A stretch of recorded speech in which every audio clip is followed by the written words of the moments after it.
Yeah. So last meeting, Barbara Dunn brought up the issue of peeping Tom in the neighborhood down in Spring Valley Village. I said I would do some homework and look into police force or police activity in the township. I kind of hit a bunch of speed bumps. Nobody really wants to talk to me because they didn't really know who I was. I guess people from outside of our little township don't follow our local politics. I am still looking into it. I can tell you just by looking at other townships' outgoing expenses on that, to start up a township police force is well over $1 million for the first year, and somewhere in the vicinity of $750,000. After that, for the first year, the training and outfitting of the first officer is $100,000, and that's before he ever sits down in a car. So is that for a brand new police force? Is That would be for brand new. Brand new. Looking into surrounding areas, those are the people who didn't really want to talk to me. Even Boyertown? Boyertown? They didn't know who I was. They thought I was. Okay. Boyertown's part of Eastern Berks, right? Yes. Regional Yes. police. Yeah. So Yeah. I'm going to actually go and visit and not just be a voice on the phone when they can't see who they're talking to. And I just want to get some round numbers. I'm not looking to try to sign a contract or anything. I just want to get some round numbers and see if there's even any interest in them wanting to cover any additional area. Yes, ma'am. Mr. McCluskey, I covered Upper Perkiomen Police Department, District, the Police Commission for over 10 years. They are no longer existing. Now we have Pennsburg and East Greenville. And the reason was the two mayors did not get along because in boroughs, the mayors control the police. Right. Anyway, the problem with cooperating with that, I've covered it, all I used to do is sit and listen to the money involved in it. Even with cooperation, where they share the same building, okay, stuff happens all the time. And just exactly what you're talking about, the cost of that is extremely expensive.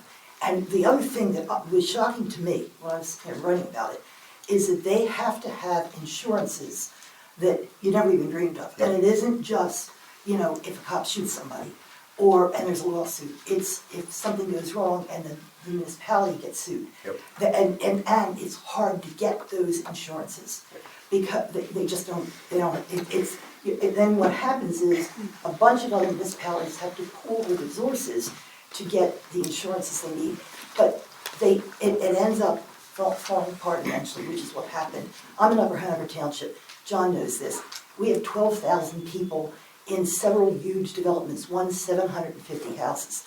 And they're mostly people that have moved in from New York. Mostly they're New Yorkers. Bottom line, what's happened, they all want the police. Upper Hanover, which is a wealthy township, cannot afford it.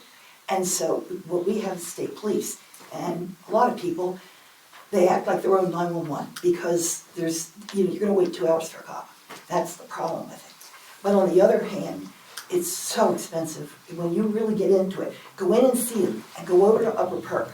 And that's what I wanted to do. Yeah. I wanted to have Use my name. legitimate evidence of exactly, and then come back and I didn't want Barbara to think I didn't try, but obviously phone calls were not the way to go, so I'm going to. No, I don't know the East Greenville police chief. I'm sure he's a nice guy, but I don't know. The Upper Perk police chief, which is Pennsburg, is Joe Adam. His father is a friend of mine. They know me well. Use my name and just go in and say, I said, to talk to you. Because I knew everybody involved in that. Marlboro Township has a small police force, and it's a wood. I don't know if you know where Marlboro is, but it's wood. And it's, they have it, but it's super expensive. My next door neighbor is a SWAT cop. You know what he makes a year? $138,000, and he's down in, he's in Lansdale.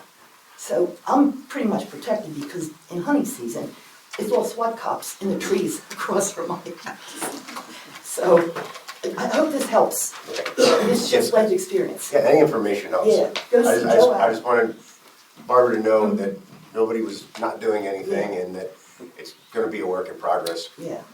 I have a question. Sure. So, because I've also brought up police issues over the years, but from my understanding, does a board of supervisors, somebody from the township, have to get authorization, like a vote, to be able to reach out to other police things to get quotes on, I for don't contracting think- with other police? No. On a No, fact so finding. anybody can call and reach out and Yes, ask? I mean, Or does it have to be- I spoke with Supervisor McCluskey before the meeting and said, make some right-to-know requests for clearly public documents that have a lot of the financial information that you want. I suggested budget and the bylaws, charter, some of the public documents, minutes from the past year that will give you some idea as far as the costs and what is spent. So how do municipalities go about just asking to like get a quote? Because I'm sure they do that, but they're not just assuming of a number. So like if a municipality was serious about wanting to contract with the regional police, how do you reach out? Like what do you do to That get a- would be most likely through the manager. Okay. And one more question.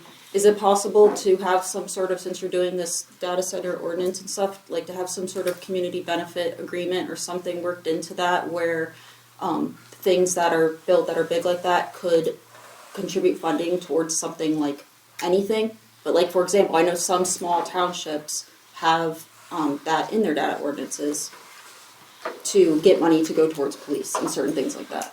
Well, there are impact fees that might be a possibility, but they have to be authorized under the second-class township code or the MPC. If there are some, in the land development process, there are fees that could be considered that are in our subdivision and land development ordinance.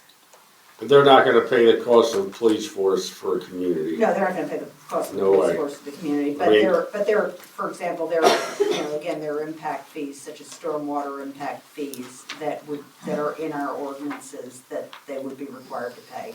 Yeah, I'm talking about like if you know about what happened with Lancaster, they just had a big thing where they did something where they made with their data centers a community benefit type of funding and things like that. So I was just curious. Thank you.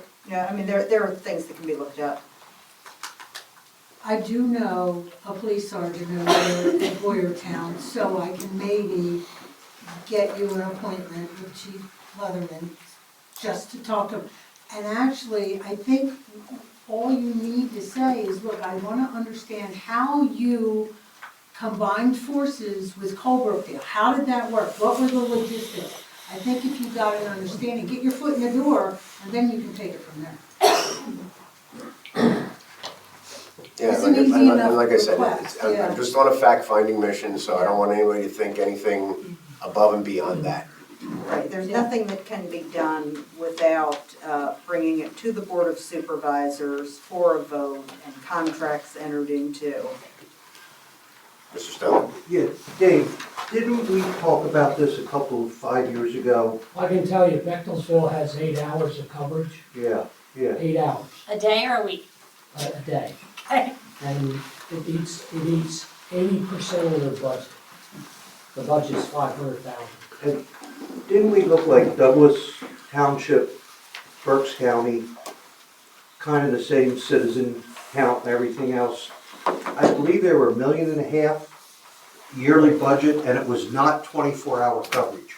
Yeah, I can tell you, Matt was right about it. They tried to actually merge with Copperfield, Douglas Berks.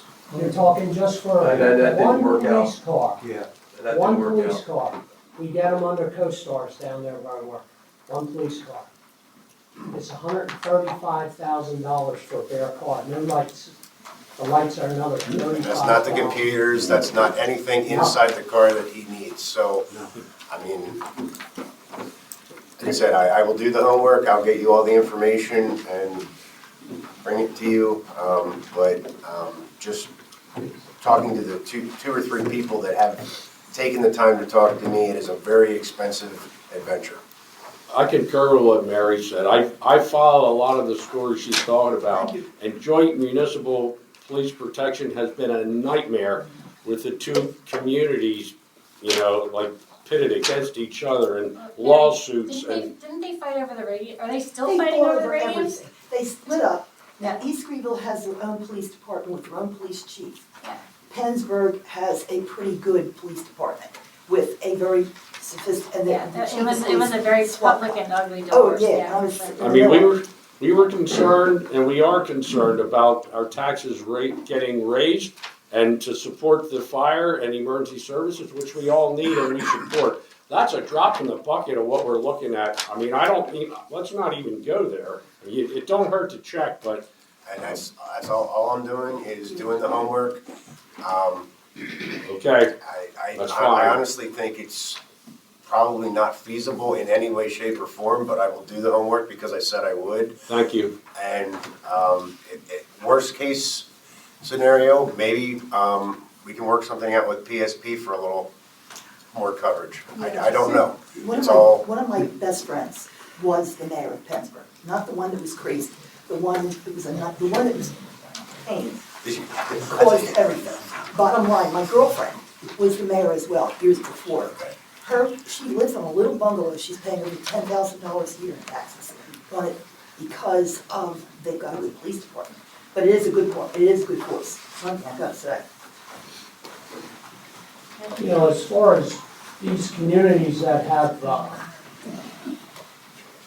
joint, inside that they take care of themselves, they can hire their own private police force down there. Well, they're local security, they can't. Well, it's gonna be the same thing. If you have something that's gonna be like a murder or something, you bring the state police in anyway. Correct. That's just how it works, because most of we can't afford a detective system here or nothing. That's just, yeah.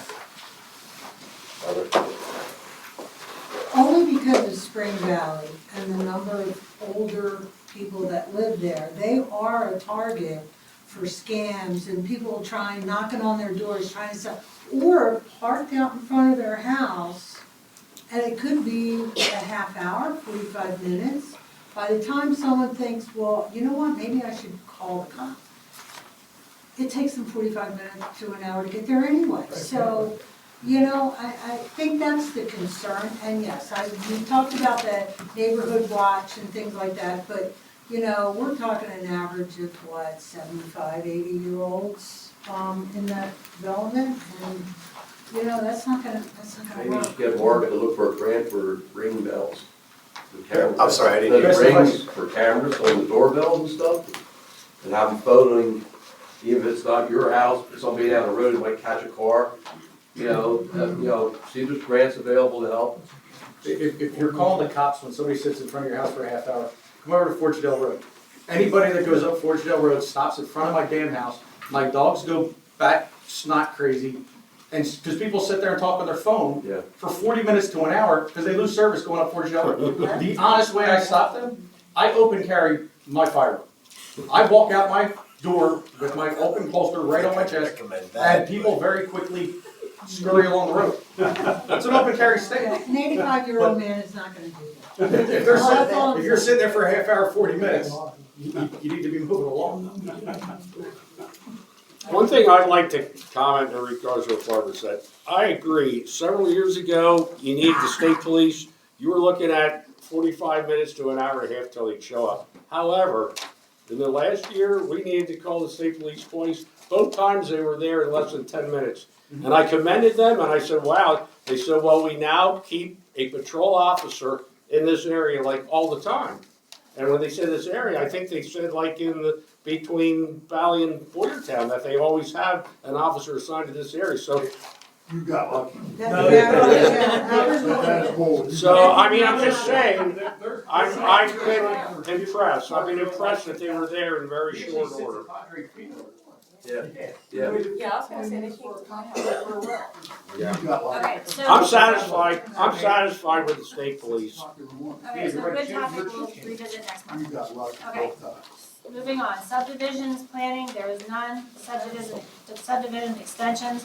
A motion second for the following subdivision extensions, Kate's Place from 2/25/26 to 8/24/26. I will make that motion, is there a second? A second. All those in favor? Aye.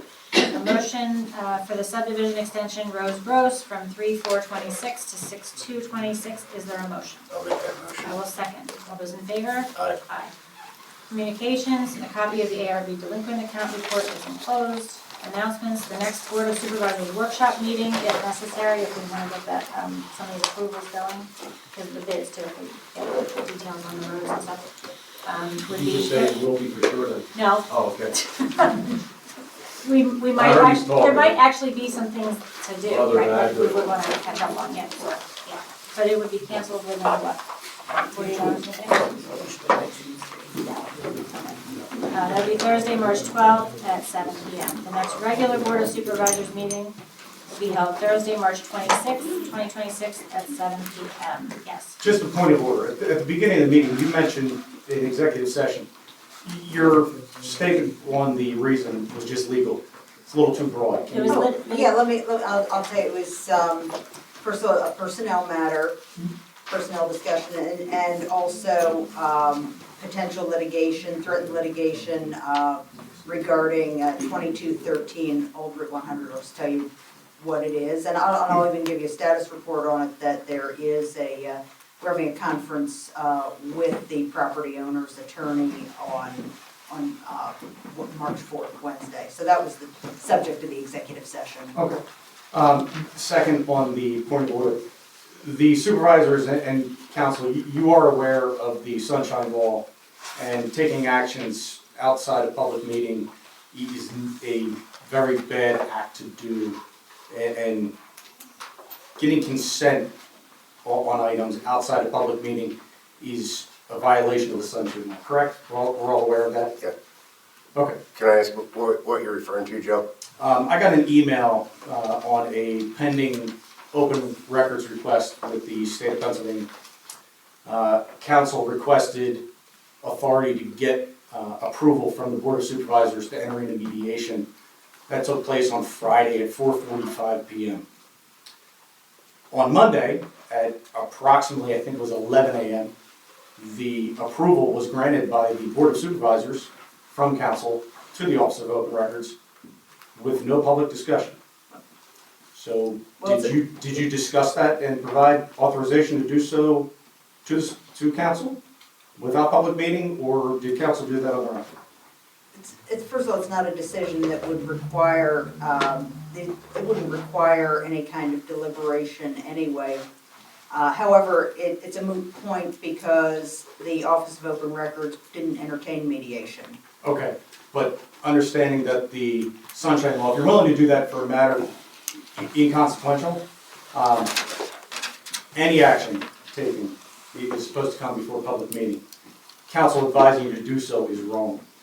That's correct, Joe. I'd like to add, the open meetings law states that all agency business discussions must take place in a meeting open to the public, as well, of course, as any decisions. And that's been further defined by case law to include telephone conversations, in person, and email. So we want to make sure that no one's engaging in contacting the supervisors to make decisions, outside of open meeting, because it has been going on. I'm just making sure that you guys were aware of what the sunshine law was, or if you take the courses. Romney, you've been a supervisor long enough. I do know there is a course required by the state. I don't know at what level you have to go through sunshine law training, but I do know there is courses that are out there and available, so you can keep yourself aware. PSATS puts out a book too. Sorry? Okay, thanks for comments. Executive session if needed, we don't need one. Great. And motion to adjourn. I'll make that motion. I will second. All those in favor? Aye.